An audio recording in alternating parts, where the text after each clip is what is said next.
अक्षय तृतीया के अवसर पर प्रभु राम को 11,000 आम के फलों का, वो भी आम कौन से आम, हापुस आम, अल्फांसो आम जो रत्नागिरी महाराष्ट्र के हैं, उन आम के फलों का भोग लगाने के लिए अयोध्या पर विनायक भालचंद सेठ काची जी आ चुके हैं। इन्होंने पिछले वर्ष भी रामलला को इन हापुस आम फलों का भोग लगाया था और रामलला के प्रति इनका गहरा प्रेम और लगाव है कि इस वर्ष भी यह अयोध्या में है। इससे पूर्व भी कोरोना के काल में इन्होंने पंढरपुर के विट्ठल देव मंदिर में 3 वर्ष लगातार हापुस के आम के फलों का भोग लगा चुके हैं। और सबसे बड़ी बात है कि इस बार हापुस के आम के फल रहेंगे तो वहीं हापुस के आम के रस भी रहेंगे, तो साथ ही 56 प्रकार के फलों का भी भगवान राम को भोग लगाया जाएगा। आज यह हनुमान जी के साथ मिले हैं और हनुमान जी को भोग लगा करके उनकी इजाज़त ले चुके हैं। अक्षय तृतीया के अवसर पर लगेगा इनकी तरफ से प्रभु राम को 11,000 हापुस के आम के फलों का भोग। इस मौके पर हम जुड़ेंगे विनायक जी से, जानेंगे पूरी उनकी तैयारियों के बारे में, कार्यक्रम के बारे में और तमाम बातें उनकी निष्ठा, भक्ति, श्रद्धा के बारे में। हमारी तैयारी तो पूरी प्रभु राम जी के आशीर्वाद से अच्छी चल रही है।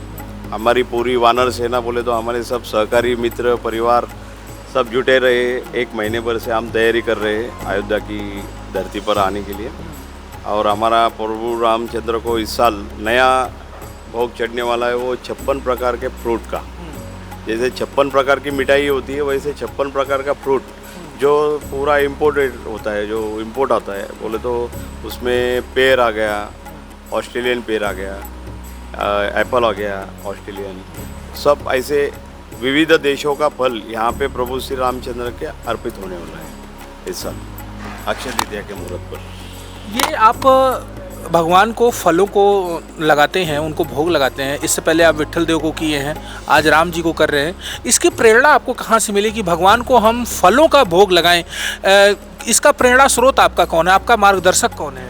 हमारे मार्गदर्शक है प्रभु श्री रामचंद्र जी, बोले तो विष्णु भगवान ही है।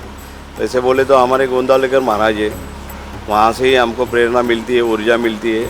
और यहाँ तक हम पहुँचे तो महाराज के कृपा से ही, स्वामी भक्त से कृपा से ही यहाँ तक पहुँचे हैं। आपकी कुछ खास विशेष हैं, कुछ खास मन्नतें हैं प्रभु राम से, हनुमान जी से कि उनके दरबार में आप आ रहे हैं, वो आपकी मनोकामना मन्नत को पूरा करें, ऐसा कुछ आपकी योजनाएँ हैं, मन में कुछ है? मन में तो ऐसा कुछ मांगा नहीं है प्रभु राम जी को। प्रभु श्री राम जी ने तो हमें बहुत दिया है, अच्छा ही दे रहे हैं। और भारत के लिए हम यही मांगेंगे कि भारत में शांतता रहे। जो अभी चल रहा है वो प्रभु श्री राम जी को हम बोलेंगे कि बाबा जितना सुजलम सुफलम हो जाए वही अच्छा, और शांति से रहे सभी लोग, यही हम मांगेंगे। कल अक्षय तृतीया है, सुबह आप पहुंच जाएंगे राम दरबार में, राम मंदिर में। वहां पर कैसे क्या करने की योजना है, कैसे आमों को सजाएंगे, कैसे लगाएंगे, कितने भोग लेंगे, कितने क्या क्या वहां की प्लानिंग आपने अपने मन में करके रखी है? मन में तो अभी हमने 11,000 आम का भोग है, पूरा हापुस देवगढ़ रत्नागिरी आम का ये भोग लगा रहे हैं। और वैसे हम पूरा भोग प्रभु श्री राम के चरणों में लगाएंगे दोपहर में 12 बजे की आरती हो जाएंगी। उसके बाद फिर हम सब ये भोग वहाँ पे आने वाले जो जितने श्रद्धालु हैं उनको हम एक आम का भोग प्रसाद करके बांट देंगे। और क्या है कुछ खास मन में? अयोध्या आप इतने आकर्षित होकर के चले आते हैं, महाराष्ट्र के लोगों को अयोध्या खूब आकर्षित कर रही है, चाहे वो वारकरी हो चाहे वो वैष्णव हो। ऐसा अयोध्या में क्या है, क्यों आप लोग आकर्षित हो रहे हैं? प्रभु श्री राम जी की धरती है, दशरथ जी की धरती है, और इतने रामलल्ला बैठे, वो सबके दिल में बसे और पूरा परिवार उनका यहाँ पे 30 तारीख को स्थापित हो रहा है। और उत्साह हमें बढ़ा रहा है। और ऐसा लग रहा है कि बार बार हम यहाँ पे आ गए और सेवा करें। हमारे पुणेकर सब तरफ सेवे में पहले रहते हैं, यही है। आम को फलों का राजा कहा जाता है, इसमें हापुस अल्फांसो खास है। इसकी कुछ विशेषताएं, खासियत भी आप बताएं, क्योंकि आप इसके एक किसान हैं, बड़े किसान हैं। ये फलों का राजा ही माना जाता है। ये सब फलों में जब हापुस आम का उत्पादन आता है तो बाकी सब फल ढक जाते हैं, बोले तो दिखते ही नहीं है।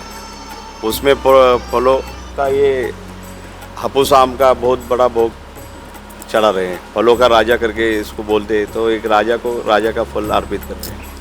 अभी हैं, क्या है मन में तैयारी, कैसा रहेगा कल आपका मंदिर में जाकर के प्रभु राम की आराधना करना और भोग लगाने के दौरान आप किस रूप में साक्षी रहेंगी? और सबसे बड़ी बात कि आप विनायक जी की धर्मपत्नी हैं, तो किस प्रकार से उनका सहयोग करने के लिए कल की आपकी योजना और तैयारी है?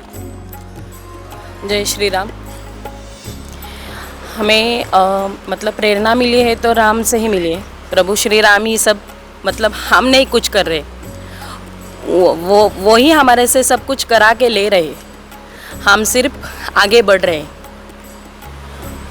और हम सब ये लाए हैं तैयारी से, ये सब हमारी मतलब सब जो है हमारे साथ में वानर सेना आई है, वो भी तैयारी में लग चुकी है। आधे से आधा काम निपटा के सिर्फ लेके जाना है, इतना ही मन में है। अद्भुत है आपकी तैयारी। विनायक जी, एक बात हम आपसे और जानना चाहेंगे। आपके जो सहयोगी हैं, इन सहयोगियों को आपने वानर सेना का नाम दिया, कैसे, क्यों आपको लगता है कि ये हमारी वानर सेना है? ऐसा लग रहा है कि इतने करोड़ों की जनता में हम सिर्फ 40-50 लोग ही हर साल आ रहे हैं, और हर साल बोले तो विट्ठल मंदिर से हम जुड़े हुए हैं। ये जितने 40 लोग हैं हमारे साथ, ये पूरे विट्ठल मंदिर से जुड़े हुए हैं। ऐसा लग रहा है कि वो उस टाइम पे हम प्रभु श्री राम के सेवक रहे होंगे, उन्होंने हमको चुना होगा, इसलिए हमें ये सेवा मिल रही है। और यहाँ के ट्रस्टी भी हमको बहुत सहयोग कर रहे हैं। ऐसा नहीं कि किधर रुकावटें हो रही है, कुछ नहीं, आनंदमय है। इतना ही बोलना चाहता हूँ। जय श्री राम। ये जो अपन श्री राम दरबार में जो हमका भोग चढ़ाने आया है, ये हमारे पूर्वजों से चलते आ रहा बिजनेस का एक पार्ट ये है। तो हमें जो प्रभु रामचंद्र जब दशरथ जी राजा के और उनके बच्चे थे, जैसा राम राज्य भारत में चलता था वैसे ही आगे चलने के लिए हमें ये प्रेरणा करते, इसलिए हम अभी से चालू किए हैं। अक्षय तृतीया के पर इसको रामलला के लिए दर्शन के लिए लेके आए थे, भोग चढ़ाने के लिए।